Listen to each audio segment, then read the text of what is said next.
Hello, my name is Evan Reynolds. I'm currently a postdoctoral research fellow on the NIH T32 Clinical Neuroscience Training Grant. I'm also a lead statistician here working with Dr. Brian Callahan and Dr. Eva Feldman. A little bit more about my background. I actually completed my PhD in biostatistics here at the University of Michigan in the School of Public Health. The focus of my dissertation during that time was on developing machine learning methods for use to make clinically relevant predictions. Machine learning has become a very popular class of methods used to make prediction using very complex data. There are lots of different machine learning algorithms that are put into place and used for research. Specifically in my dissertation, I focused on tree-based methods, which are one of the more interpretable class of machine learning methods. I found that those are very important in the clinical setting because we can't just have totally black box methods to understand prediction and associations, but rather implementing machine learning methods that we're able to see what's going on that gives some clinical validity to our results. Currently, I'm working on several research projects attempting to quantify the association between risk factors and complications of diabetes, specifically looking at components of the metabolic syndrome and how they are associated with neuropathy, nephropathy, and cognitive decline in several populations.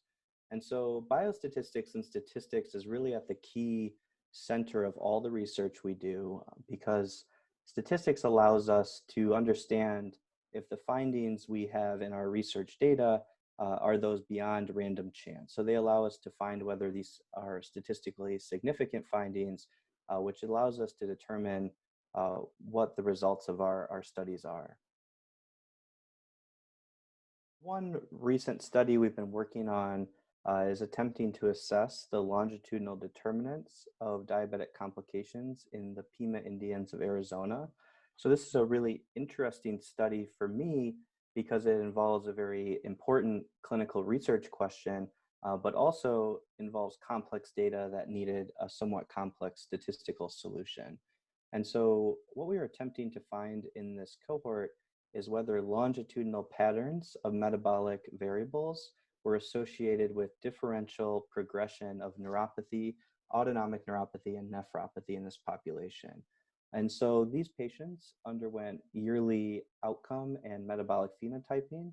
And so it's very complex data to understand how subtle changes in metabolic phenotypes are associated with changes in these complications of diabetes.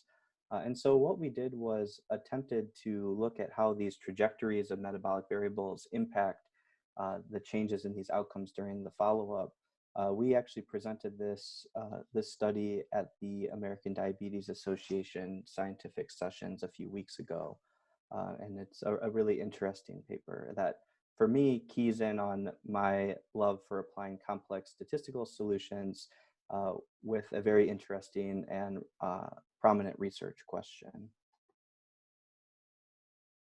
In our recent study of patients at the University of Michigan awaiting bariatric surgery, we measured how the metabolic syndrome components were associated with cognitive functioning using the NIH Toolbox Composite Score.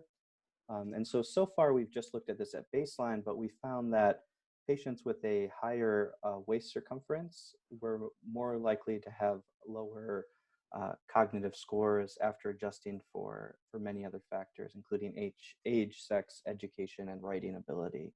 And so this is a really interesting study that we're following these patients over the next several months to see if these changes in weight may be associated with changes in cognitive decline.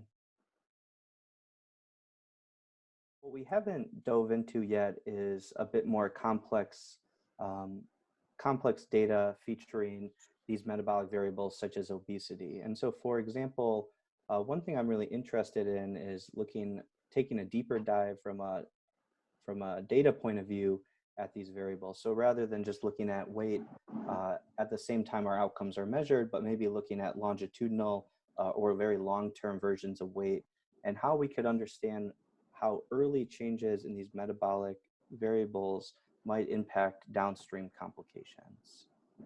And so where my specialty is taking into account this very complex data that's difficult to, from the surface, understand what the associations are with these complications of diabetes, but using statistical methods to allow us to more clearly understand which important factors are associated with these downstream complications. Well, thank you for listening. I hope this has gotten you a little bit more excited about the power statistics and data science has in clinical research, and I hope you have a wonderful summer.